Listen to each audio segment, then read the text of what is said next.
Kemudian setelah kelahiran kita berproses lahir menuju dewasa. Ini adalah tonggak Trisula kedua. Nah, setelah sampai mencapai dewasa yang pada akhirnya kita harus mengalami kematian. Ketika 3 komponen ini sudah terjadi, kita alami, itulah namanya kesempurnaan.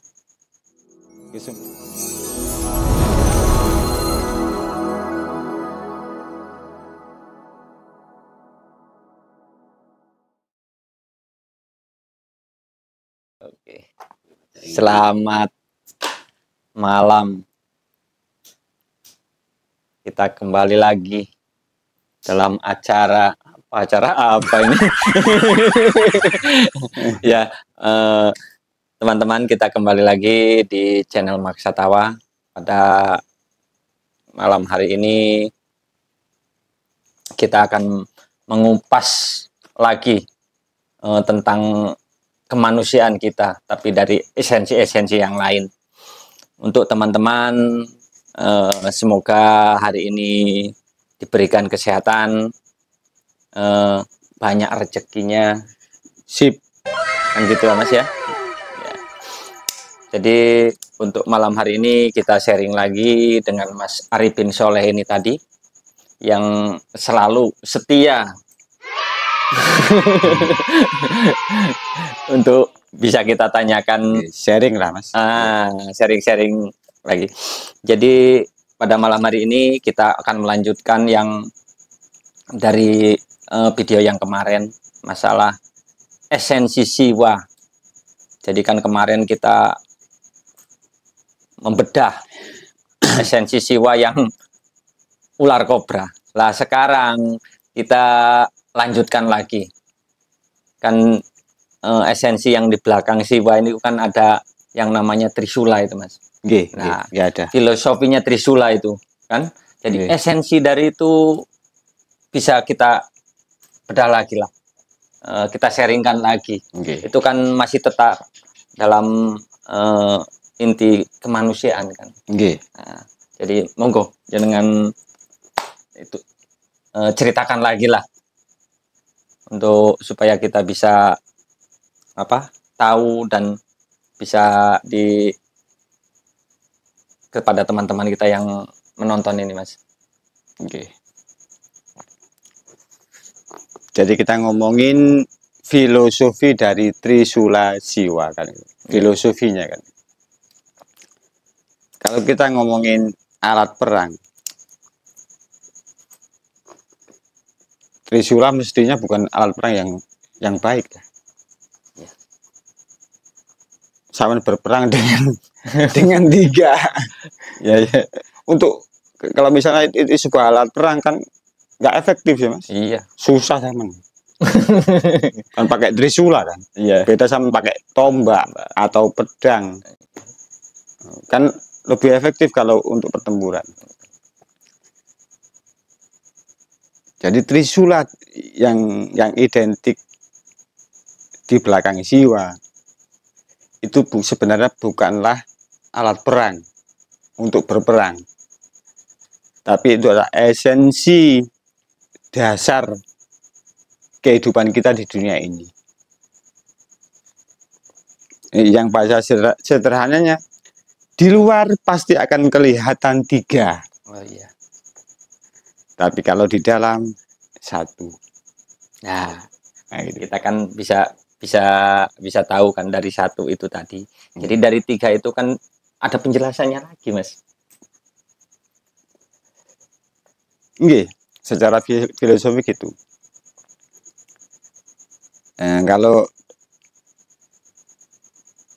Kalau lebih disederhanakan,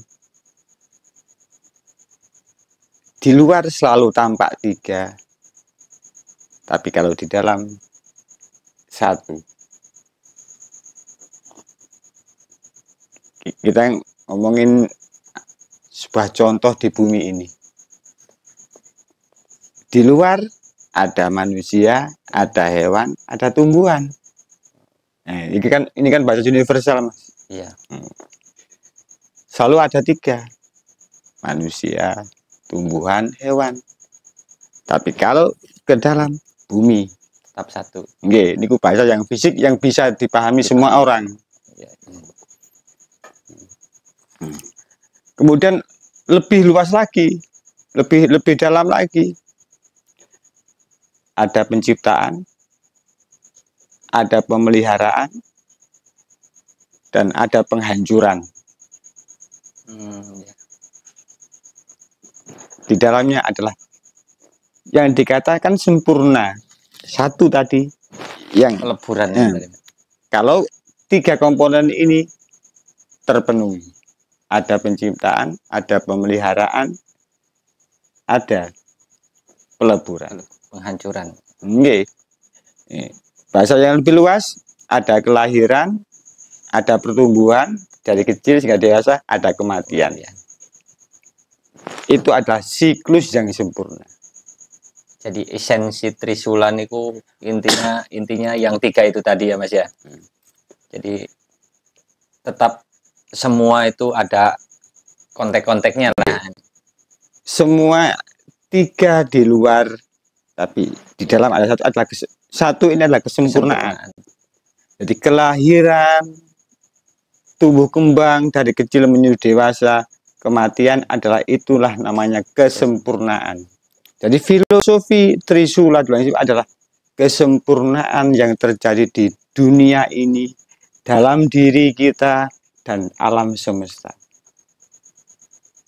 Jadi kalau dibilang inti dari Trisula niku kesempurnaan. Kalau bisa dibilang kayak gitu. Nggih. Kalau kita ke ajaran Islam ada istilah sama juga, Ahad, Ahmad, Muhammad. Kan ini banyak sekali bahasa persamaannya, Mas. Jadi banyak ya persamaan dari bahasa itu. Cuman kita kan yang kita omongkan kan secara apa namanya? Esensi universalnya. Universal biar tidak apa namanya? Menjadi kontroversial lah intinya kayak gitu. Jadi semua bisa memahami, semua manusia itu bisa memahami dengan yang sampaikan itu tadi.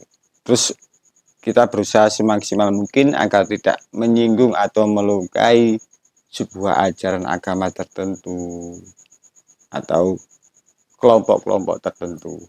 Tapi kan yang perlu saya tanyakan juga kan khususnya untuk pribadi kita kan untuk kemanusiaan kita sendiri biar lebih tahu, lebih memahami kan gitu Mas. Apa sih kesempurnaan itu tadi kan gitu Jadi dalam bahasa Trisula itu kan kesempurnaan. Berarti kesempurnaan kan harus ada tahap-tahapannya juga Mas menuju kesempurnaan itu tadi. Dari filosofi Trisula itu tadi Mas. Gimana? Dalam konteks kita sehari-hari kita mengalami kelahiran dulu, Mas. Istilahnya itu bahasa penciptaan. Tadi satu tongkat Trisula. Kemudian setelah kelahiran kita berproses lahir menuju dewasa. Ini adalah tongkat Trisula kedua. Nah, setelah sampai mencapai dewasa yang pada akhirnya kita harus mengalami kematian. Ketika 3 komponen ini sudah terjadi, kita alami, itulah namanya kesempurnaan. Kesempurnaan kalau kita sampai sudah mengalami 3 fase ini. Fase kelahiran, fase tumbuh kembang, dan fase peleburan. Atau istilahnya kita meninggal. Bersatu di alam semesta lagi. Jadi kalau semacam kayak kita ini masih dalam fase berkembang nih tadi ya Mas ya. Fase kedua. Iya. Misalnya kelahiran sudah kan gitu ya. Ini kan fase yang kedua. Pemeliharaan istilahnya, fase pemeliharaan. Jadi tetap kita kalau ngomongnya kesempurnaan itu belum sampai ke arah sana kan gitu. Jadi bahasa sederhananya, ketika kita hidup di dunia, ketika saya memahami filosofi dari Trisula ini, kelahiran, pemeliharaan hidup, kemudian kematian adalah sesuatu yang pasti dan tidak bisa dihindari, karena itu adalah kesempurnaan, itu harus dilewati, Mas. Kalau sampean memahami filosofi ini, sampean akan maksimal untuk saat ini pemeliharaan, sampean akan maksimal hidup sampean menjadi lebih baik. Jadi intinya dalam kita menjalani hidup itu selalu maksimal, kan gitu kan Mas. Apalagi kalau kita sudah mengenal diri kita, sampai kita belajar ke arah kesempurnaan itu tadi, kita tidak ragu lah, kan begitu Mas. Okay. Jadi yakin untuk menjalani hidup yang intinya yang trisula kedua ini tadi. Okay. Makanya dalam kehidupan sehari-hari lebih saya spesifikkan, ketika sampean bekerja terus mendapatkan sesuatu kemudian hilang, janganlah disesali, kan gitu. Itu adalah proses kesempurnaan hidup yang harus kita alami di dunia ini. Ya kan, kita kadang kalanya kalau kita bekerja kehilangan, kan ada menyesal atau gimana, itu berarti belum sampai ke arah sana juga ya. Jadi intinya kan kayak gitu ya. Tapi kita kan kayak kita bekerja dapat hasil, itu kan semua kan titipan dari yang menciptakan itu tadi. Kan? Sebenarnya kalau sampean memahami filosofi Trisula yang menancap di belakang dari Siwa tadi, otomatis dalam kehidupan sehari-hari ini Anda akan lebih fleksibel dalam kehidupan sehari-hari. Sampean pasti mengalami susah, seneng, yang terus berputar terus menerus, tapi sampean tetap menjalani kehidupan sampean sebagai manusia ini selalu dengan penuh tanggung jawab, penuh kegembiraan, penuh sukacita, karena segala sesuatu di dunia ini pasti menuju kesempurnaan. Jadi kalau saya bisa simpulkan, ini kembali lagi ke penghambaan itu tadi Mas ya. Itu biar sampean itu lebih mudah. Kenapa? Di dunia hanya ada dua, Mas. Penghambaan dan ketakutan. Kalau sampean memahami esensi Trisula Siwa, berarti sampean akan menjadi hamba yang sempurna. Kalau sampean mengalami sebagai hamba, tidak akan pernah ada takut. Tapi kalau sampean mengalami takut, sampean bukanlah hamba yang sesungguhnya. Karena penghambaan atau pengabdian tidak bisa dicampur dengan ketakutan. Jadi esensi sederhana dari Trisula adalah biar sampean sebagai hamba bisa melakukan pengabdian totalitas sebagai hamba.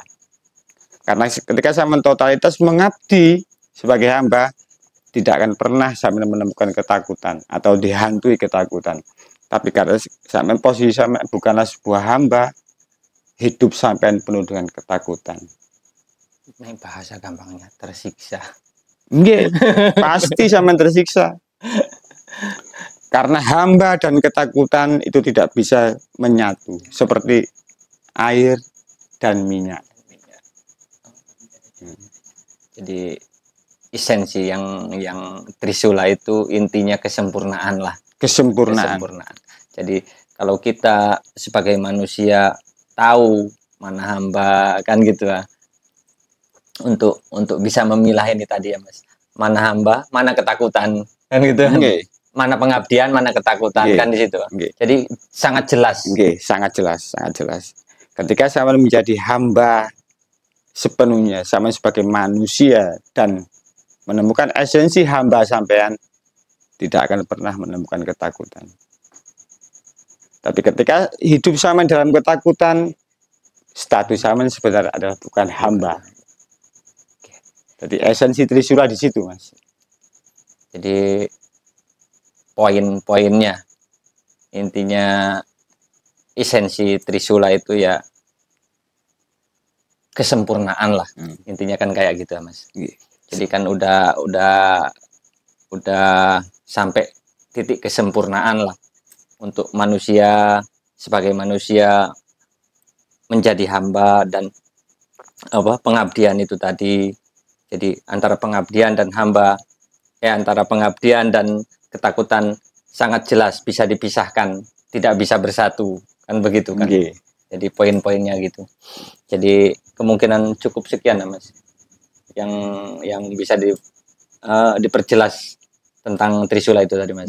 Sebenarnya masih luas sekali, cuman ini adalah pembahasan sederhana aja ya. Filosofis dari Trisula Siwa. Yang ketika Saman bisa mengaplikasikan itu dalam kehidupan sehari-hari, Saman sudah tahu.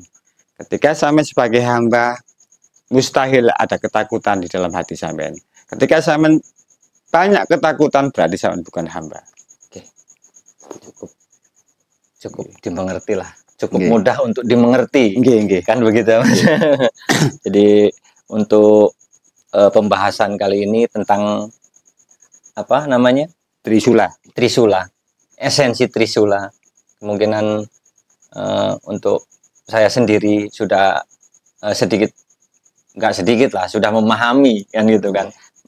Perbedaan itu tadi sampai kesempurnaan kan gitu Mas. Jadi untuk sharing kali ini kemungkinan cukup sekian dulu. Jadi tetaplah untuk kawan-kawan kita yang menonton video ini, kalau ada saran dan kritikan, monggo silahkan jangan tulis di komentar aja, biar kita bisa terus berkembang, terus dan lebih baik. Jadi untuk meningkatkan kualitas kita dalam menyampaikan atau cara pandang, cara pikir kita juga kan gitu Mas. Jadi itulah yang bisa kita kasih untuk teman-teman kita di luar sana kan Mas ya. Nah, dan yang terakhir ini tetap juga Mas. Apa kata-kata mutiara untuk hari ini Mas? Kata-kata mutiara, kata-kata apa itu? Siap.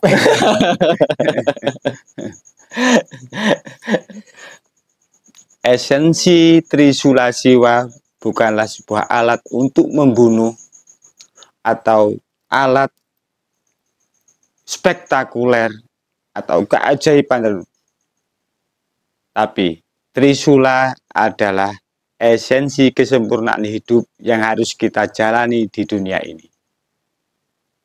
Terima kasih. Sudah? Oh, sudah. Saya pikir masih ada lagi, masih panjang. Ya, untuk video kali ini kemungkinan cukup sekian. Kurang lebihnya kalau ada kata-kata kita yang kurang berkenan di hati para penonton semua, saya mengucap mohon maaf yang sebesar-besarnya. Cukup sekian dan terima kasih.